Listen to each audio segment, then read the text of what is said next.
மீகா தீர்க்கதரிசி 7ஆம் அதிகாரம் 8ஆம் வசனம். சத்துருவே எனக்கு விரோதமாய் சந்தோஷப்படாது, நான் விழுந்தாலும் எழுந்திருப்பேன். நான் எதில் உட்கார்ந்தால் கர்த்தர் எனக்கு வெறுப்புமாய் இருப்பார். கரங்களை உயர்த்தி ஒரு அலையிலே சொல்லுவோமா? அல்லேலூயா. இன்னொரு வசனத்தை வாசிட்டு மறுபடியும் ஒரு அலையிலே சொல்லுவோம். அப்போஸ்தலர் 15ஆம் அதிகாரம் 17வது வசனம். அப்போஸ்தலர் 15:17.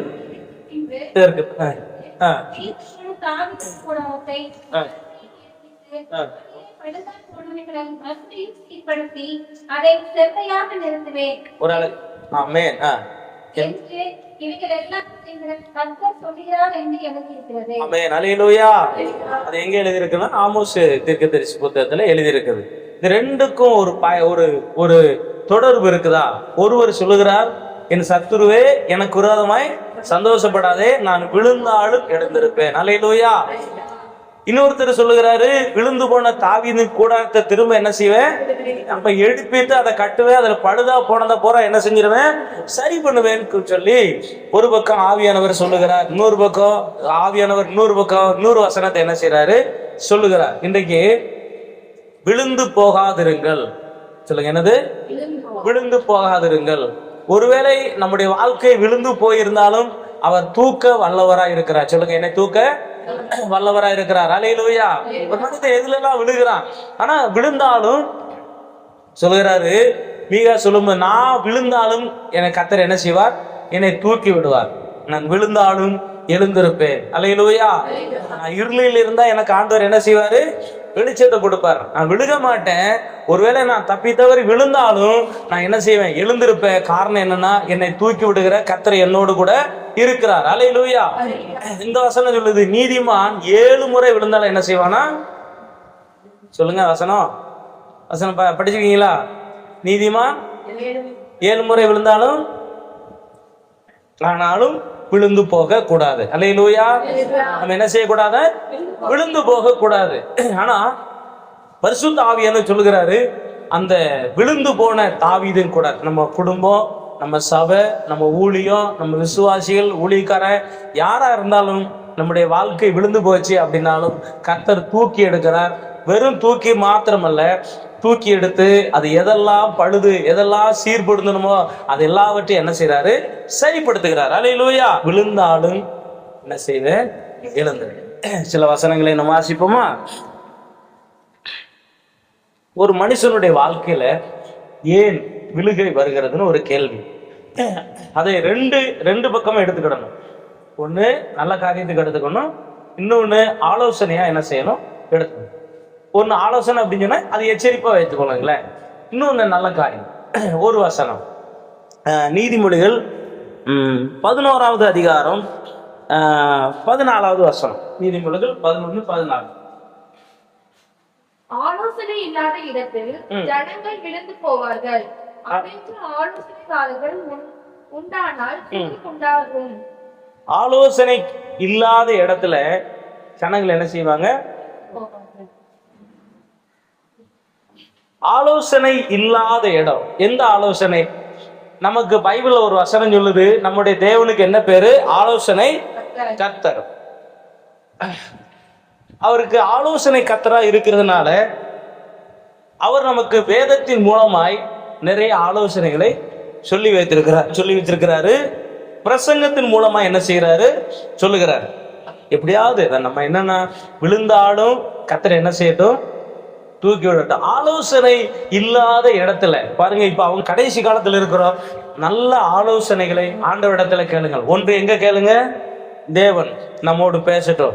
2வது கர்த்தருடைய வார்த்தை என்ன செய்யட்டும், பிரசங்கத்தின் வழியா, வேதத்தின் வழியா நம்மோடு கூட என்ன செய்யட்டும், பேசட்டும். ஆலோசனை கேளுங்க. ஆண்டவர் என்னைக்குமே இப்ப எல்லாமே எனக்கு தெரியும் நம்ம சொல்ல முடியுமா, சொல்லக்கூடாது.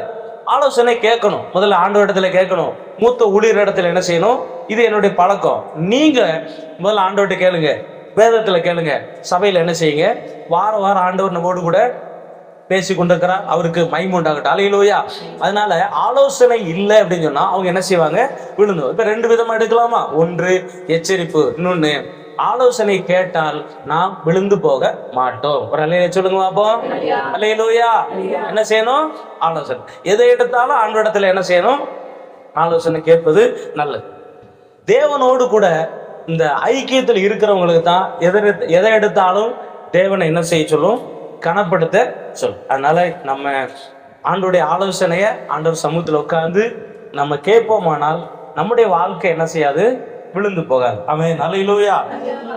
சரி, இரண்டாவது, நான் விழுக மாட்டேன், ஒருவேளை விழுந்தாலும் கர்த்தர் என்ன செய்யட்டும்?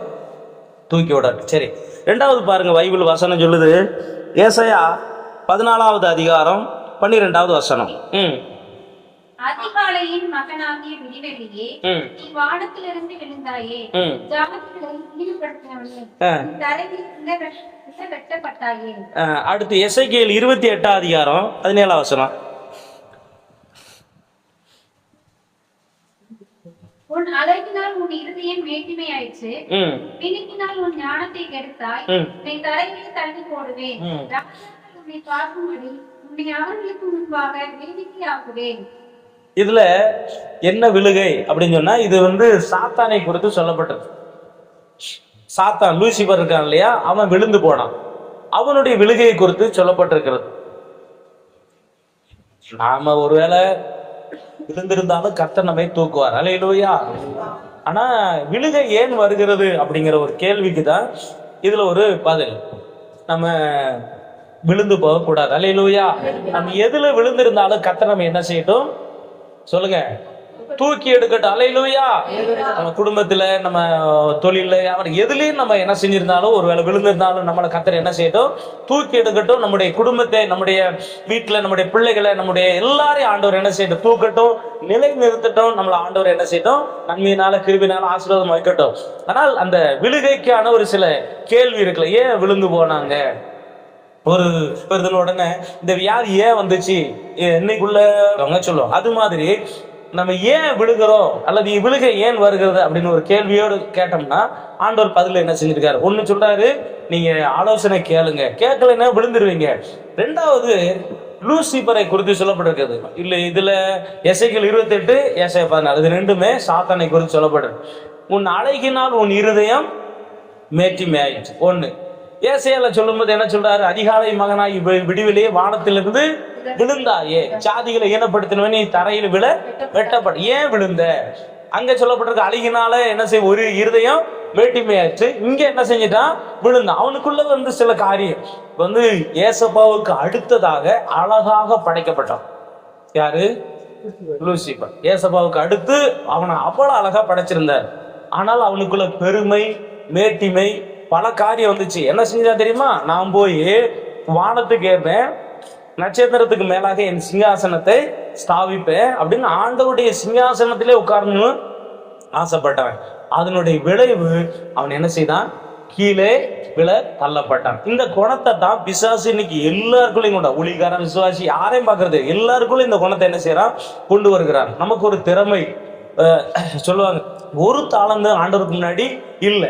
அப்படி சொல்லி சொல்லி அவர்களை என்ன செய்யறாங்க? பெருமைப்படுத்தி விடுறாங்க. கிருபை பாடக்கூடியதுக்குன்னா பாடுகிற கிருபை எல்லாமே கிருபை, அதுக்கு பேர் தாளந்து இல்லை. இந்த வார்த்தையை தான் சாத்தான் தூண்டி தூண்டி விட்டு ஊழியர்களை, விசுவாசிகளை என்ன செய்யறான்? விழுக வைத்துக் கொண்டே இருக்கிறான். அந்த சாத்தானை ஆண்டவர் படைக்கும் போது அழகா படைத்தார். அவனை போல ஒரு அழகு இல்லை. அதனால அவனுடைய இருதயம் என்ன செஞ்சது? மேட்டி மேடந்து. இன்னைக்கு நமக்கு என்ன திறமைகள், தாளந்துகள் என்னென்ன இருந்தாலும் அது ஒன்றுமே இல்லை. அல்லேலூயா. அத எச்சரிக்கையா சொல்ற. அதாவது சில வசனங்களை வாசிங்க பாருங்க. சங்கீதம் 20வது சங்கீதம் 20வது சங்கீதம் 7, 8 2 வசனம்.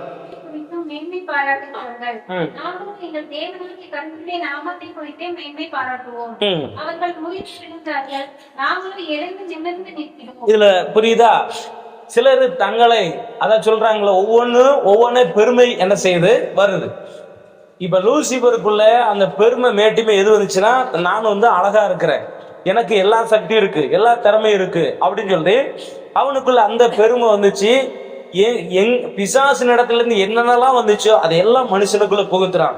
அதனால சங்கீதக்காரர் சொல்கிறாரு, சிலர் ரதங்களை குறித்தும் சிலர் குதிரைகளை குறித்தும் மேன்மை பாராட்டு. இன்னைக்கு நம்ம ரதம் இல்லை, குதிரை இல்லை, ஆனா ஒவ்வொரு காரியத்தை குறித்து நமக்குள்ள ஒரு மேன்மை, சார் மேன்மையில மேட்டிமை, என்ன சொல்லுங்க, மேட்டிமை, நான் எனக்குள்ள அப்படின்னு ஒரு மேட்டிமை வந்துடும்.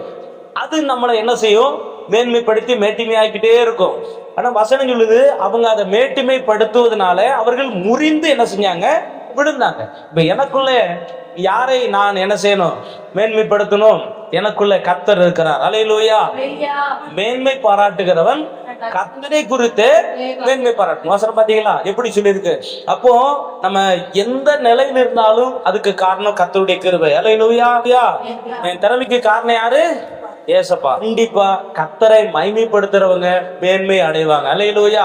அதனால சொல்லுது, சிலர் எதையே குறித்து என்ன செய்யறாங்க, மேன்மை பாராட்டுகிறாங்க. இப்ப சாத்தானும் என்ன செய்யறான், தன்னுடைய அழகை குறித்து தன்னை குறித்து என்ன செஞ்சான், மேன்மை பாராட்டு. ஒரு நாள் அவன் விழுந்து போனான். அதனாலதான் ஆண்டவர் எச்சரிக்கிறாரு, நம்ம இருதயத்துக்குள்ள அந்த சாத்தானுடைய குணமும் என்ன செய்யக்கூடாது வர. எவ்வளவு என்ன நிலையில் இருந்தாலும், நம்ம ஏழையா இருந்தாலும் பணக்கார இருந்தாலும் என்ன நிலையில் இருந்தாலும், எனக்கு எல்லாமே காரணம் ஏசப்பா தான். ஆமென். அல்லேலூயா. அவர் தான், அவருடைய கிருபை தான் காரணம். அப்படி நம்ம சொன்னோம்னா நமக்குள்ள எல்லாமே என்ன செய்யும், அடிபட்டு போயிடும். இல்லை அப்படின்னா நம்ம எதை பெருமையா மேட்டிமையா நினைக்கிறோமோ அது ஒரு நாளில நம்ம என்ன செய்யும், விழுக வைக்கிறோம். ஆனானப்பட்ட சாத்தான் விழுந்து போனா நம்ம எல்லாம் சாதாரண, சரியா? அதனால நமக்குள்ள ஏதாயிலும் ஆண்டவருக்கு விரோதமா ஒன்று எழும்புறதுன்னா அதை கடிந்து என்ன செய்யுங்க, சோ பண்ணி அதை அழித்து போடுங்க. ஆமென். அல்லேலூயா. அதனால நமக்குள்ள ஏதாயிலும் ஒன்று நமக்கு நம்மளை ஆண்டவர் எந்த மேன்மையில வச்சிருந்தாலும் ஒரே ஒண்ணு காரணம் கர்த்தர். ஆமென். அல்லேலூயா. எல்லா இடத்திலும் தேவனை என்ன செய்யணும், மகிமைப்படுத்தணும். இது உங்க திறமையா இல்ல, கிருபை. இது என்னது, கிருபை. நீங்க இப்படி இருக்குது காரணம் யாரு, கிருபை. அல்லேலூயா. சாட்சியம். அதனால விழுந்தார்கள். என்ன, சரி வசனம் வாசிமா.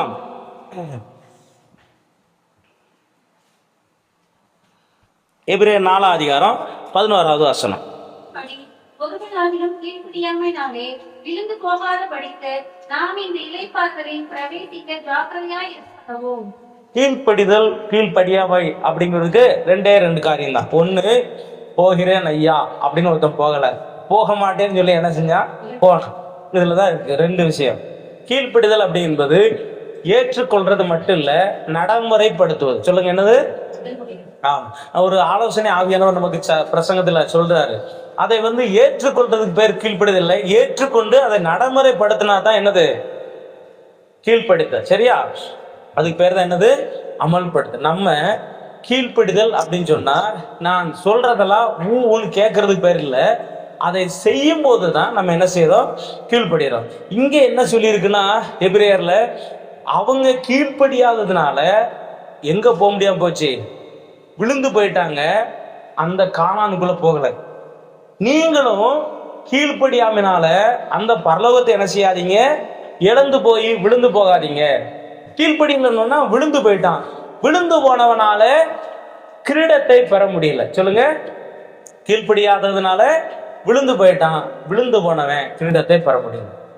அப்படி பரிசுத்த ஆவியானவர் இந்த எபிரேயர்ல எழுதி வச்சிருக்கிறாரு, நீங்களும் கீழ்ப்படியாமையில என்ன செய்யாதீங்க, விழுந்து போகாதீங்க அப்படின்னு சொல்லி. ஆமென். அல்லேலூயா. அல்லேலூயா.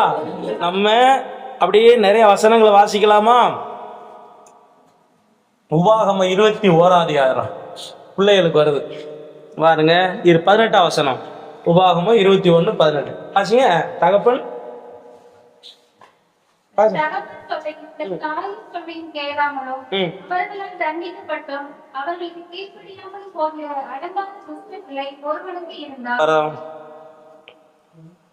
ஒன்னு ராஜாக்கள் 20:36 வசனம்.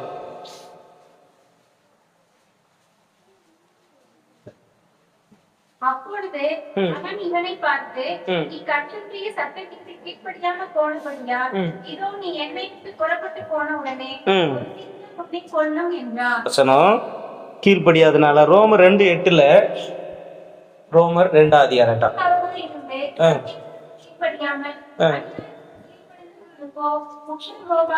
வச்சுக்கோங்க. 1 பேதுரு 4:17 வசனம், எபிரேயர் 4:11. இதுல எல்லாம் என்ன எழுதியிருக்குன்னா, கோவாக்கனை வரும், பரலோகம் என்ன செய்ய முடியாது, போக முடியாது அப்படின்னு நம்ம வாசிக்கிறோம். அப்போ ஒரு மனுஷனுடைய வாழ்க்கை கீழ்ப்படிந்தால் மேல்படி, கீழ்ப்படியாவிட்டால் விழுந்து போயிடும். விழுந்து போனவனால கிரீடத்தை என்ன செய்ய முடியாது, பெற முடியாது. இதுதான் பைபிள்ல ஆண்டவர் சொல்லியிருக்கிறார். அப்படியே ஒரு வேளை கீழ்ப்படி இந்த விழுந்து போனாலும் தேவன் நம்மளை என்ன செய்யட்டும், இந்த மத்தியான வேலையில தூக்கி விடுவாரா. ஹல்லேலூயா. சரி, 3 காரியம் பார்த்தோமா. 4வது போலாம். 2 பேதுரு 3ஆம் அதிகாரம் 17ஆம் வசனம்.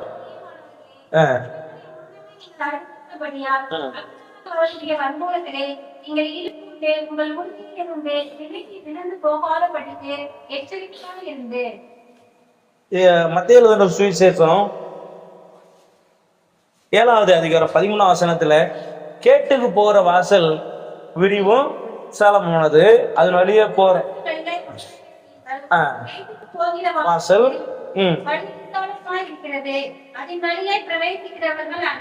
இதுல இது கேட்டுக்கு போற வாசல் அப்படின்னு சொல்லிட்டு நம்ம எழுதிருக்கலே. இது வந்து கேட்டுக்கு போற வாசல்னா ஒரு வாசல் இல்ல, இது ஒரு உபதேசம். சரிங்களா? இது என்னது? ஒரு உபதேசம். இடுக்கமான வழி, விசாலமான வழின்னு சொன்னா ரெண்டுமே வேற உலகம் அப்படின்லாம் கிடையாது. இடுக்கமான வழி கிறிஸ்தவ வாழ்க்கை, அகலமான வழி உலக வாழ்க்கை கிடையாது. ரெண்டுமே கிறிஸ்தவம் தான். ஒரு கிறிஸ்தவம் ஏனோ தானன்னு வாழ்கிறது, ஒரு கிறிஸ்தவம் கிறிஸ்தவத்தின்படி என்ன செய்து வாழ்கிறது. இதுதான் வித்தியாசம். இந்த ஏனோ தானன்னு வாழ்கிற இந்த வழியில சரியான உபதேசம் இல்ல. என்ன சொல்லி இருக்குது? அக்கிரமக்காரருடைய வஞ்சகத்துல அங்கே கள்ள உபதேசம், பொய் உபதேசம் என்ன செய்யுது? இந்த உபதேசங்கள் ஒரு மனுஷனை என்ன செய்கிறது?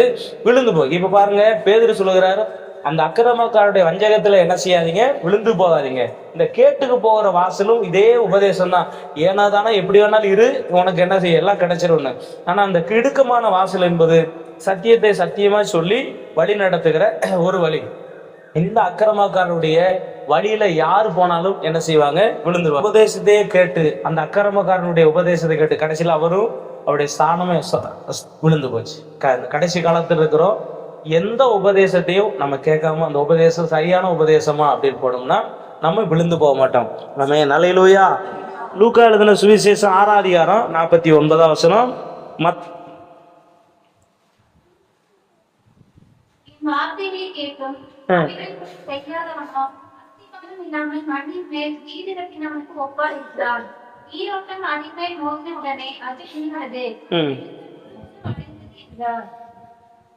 இந்த சங்கீதம் 11ஆம் சங்கீதம் 7ஆம் வசனம் வாசிங்களே.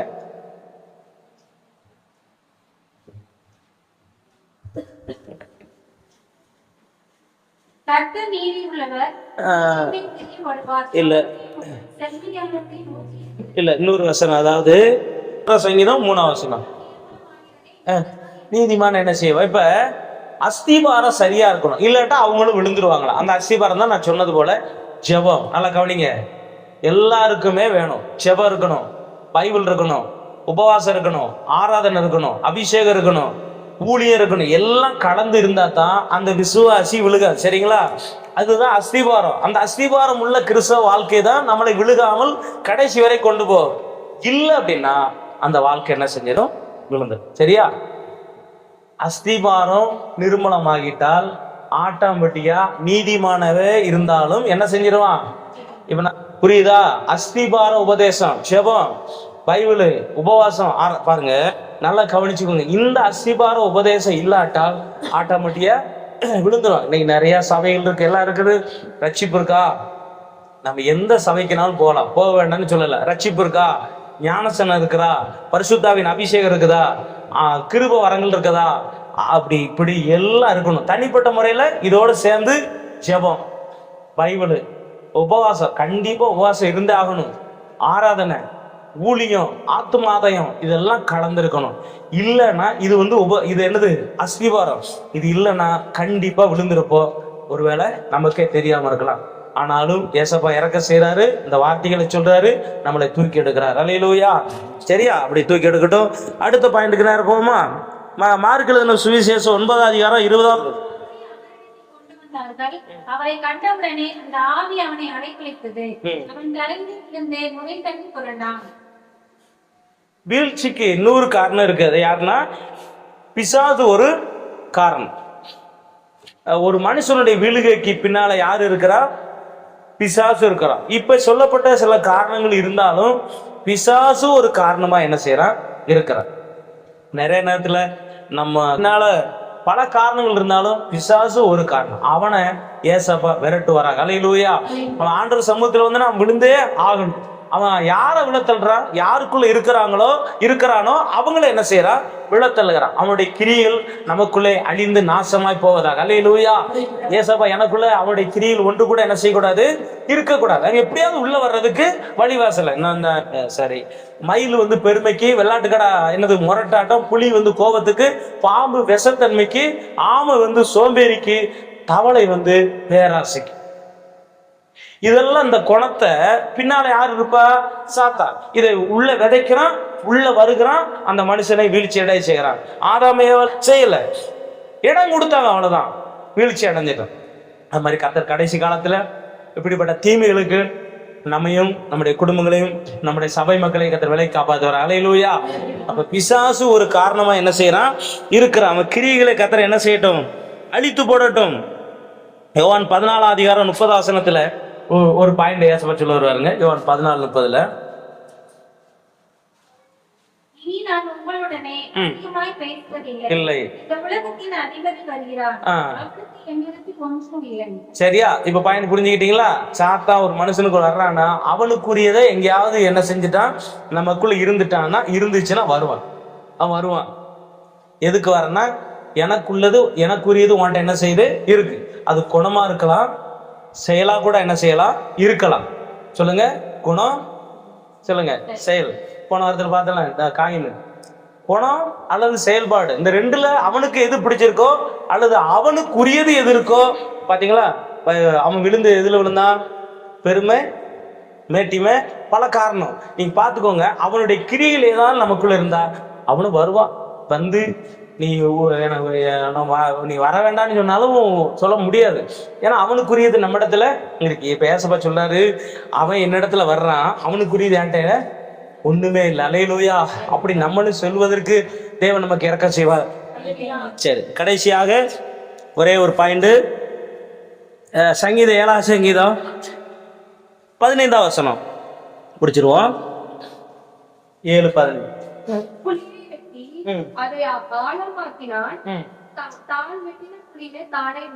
சரி, கடைசியாக மற்றவர்களுக்கு நல்லது நினைக்கணும், மற்றவங்களுக்கு தீமை மட்டும் நினைக்கூடாது. இன்னைக்கு உலகம் ஆண்டுடைய பிள்ளைகளுக்கு தீமை நினைக்குது. நம்ம குணம் நமக்குள்ள அந்த கடைசியாக ஒரு குணம், ஒரு மனுஷன் ஏன் விழுகிறான்னா அடுத்தவங்களுக்கு தீமை செய்யுது. அப்ப நீங்க கர்த்தருக்குள்ள நல்லா இருக்கும்போது நாங்க சந்தோஷப்படுறோம். எங்க சபைக்கு ஒரு விசுவாசிகள் ஒரு நாளும் எந்த விசுவாசிகளை குறித்து கேட்கிறேன், நமக்குள்ள இந்த குணத்தை ஏசப்பா என்ன செய்யணும்? கொடுக்கணும். என்னுடைய சகோதரன், என்னுடைய சகோதரி, என்ன சபைக்கு வர்றவங்க நல்லா இருக்கணும், என்ன செய்யணும்? ஜெபம் பண்ணணும். மற்றவங்க உலக மனுஷன் என்ன செய்வான்? நல்லா இருந்தா வைத்தறிச்சப்படுவான், நல்லா இருந்தா குழியை வெட்டுவான். ஆனா அவன் குழி வெட்டான், அவன் குழியில என்ன செய்யட்டும்? நீங்க இதை செஞ்சு பாருங்க. ஏசப்பா எங்க கூட சபைக்கு வர்றவங்க நல்லா இருக்கட்டும், நீங்க ஜெபம் பண்ணுங்க. ஏன்னா நம்ம சொல்றது எல்லாமே விதை. நம்ம போட போட அந்த விதை நமக்கு என்ன செய்யும்? திரும்ப வரும். அல்லேலூயா. அல்லேலூயா. மற்றவங்க நல்லா இருக்கும்போது நம்ம பார்த்து சந்தோஷப்பட்டால் நம்ம விழுந்து போக மாட்டோம். நம்ம என்ன செய்வோம்? இந்த குணங்களை கர்த்தர் நமக்கு என்ன செய்யட்டும்? தரட்டும். சரி, அவர் 7 காரியம் ஒவ்வொன்றா சொல்லுங்க பார்ப்போம். ஒரு மனுஷனுடைய வாழ்க்கையில வீழ்ச்சி ஏன் வருகிறது? விழுகை ஏன் வருகிறது? 1, ஆலோசனை இல்லாவிட்டால். 2வது, பெருமை மேட்டிமை வந்தால். 3வது, கீழ்ப்படியாமை. சரியா? 4வது, அக்கிரமக்காரருடைய உபதேசத்துக்குள்ளே நம்ம செவி கொடுத்தால். 5வது, அஸ்திபாரம், அபிஷேக வல்லம கிருபை ஜெபம் எது இல்லாட்டா அவங்க வாழ்க்கையில வீழ்ச்சி வந்துடும். 6வது, பிசாசு ஒரு காரணமா இருக்கான். ஏன் பிசாசு காரணமா இருக்கான்னா அவன் இடம் கொடுத்துட்டோம்னா உள்ள வந்துடுவான்.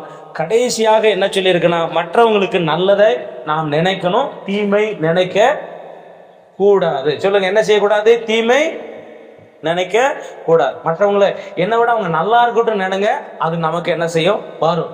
இந்த குணங்களாலே கத்தரமா நிரப்பட்டு கத்தரை சோதரிக்கலாமா? சோதரா சோதரா சோதரா சோதரா சோதரா சோதரா அப்படின்னு முழங்கால் படிட்டு, ஆண்டவரே இந்த வாழ்க்கையில நான் ஒருவேளை இந்த குணங்களில இன்னும் நிறைய பைபிள்ல விழுகை பத்தி இருக்குது, நமக்கு ஆண்டவர் கொடுத்திருக்கிற வார்த்தை, இதுல ஏதாகிலும் நான் விழுந்திருப்பேன் ஆனால் என்னை தூக்கி விடுங்க. என்ன செய்யுங்கப்பா? தூக்கி விடுங்க, என்னை தூக்கி விடுங்க கர்த்தாவே, என்னை தூக்கி விடுங்க ராஜா, என்னை தூக்குங்க ஆண்டவரே. சோத்ரா சோத்ரா சோத்ரா, என்னை தூக்கி விடும் ஆண்டவரே, என்னை தூக்கி விடும் ஆண்டவரே. சோத்ரா சோத்ரா சோத்ரா ஆண்டவரே, என்னை தூக்கும் ஆண்டவரே. அல்லேலூயா அல்லேலூயா அல்லேலூயா. சோத்ரா ஆண்டவரே, அந்த வசனம் சொல்லுகிறது, விழுந்து போன தாவீதின் கூடாரத்தை நான் தூக்குவேன்னு சொன்னீங்க. ஏசப்பா, எங்களை தூக்கி விடுங்க, எங்களை தூக்கி விடுங்க, எங்களை தூக்கி விடுங்க. நாங்க ஏதாவது விழுந்திருப்போமானால் எங்க சபையை தூக்குங்க, எங்கள் ஊழியத்தை தூக்குங்க, விசுவாச மக்களை தூக்குங்க, ஊழியக்காரா எங்களை தூக்கி விடுமாண்டவரே. நாங்கள் ஏதாவது விழுந்திருப்போமானால் எங்களை தூக்கி விடுங்க கர்த்தாவே. உமக்கு நன்றி செலுத்தி ராஜா, நன்றி ராஜா, நன்றி ராஜா. ஆண்டவரே சோத்ரா சோத்ரா சோத்ரா சோத்ரா சோத்ரா சோத்ரா சோத்ரா. நீ கரத்தாதே உன்னை தாங்குவே நான் அங்கினாரே,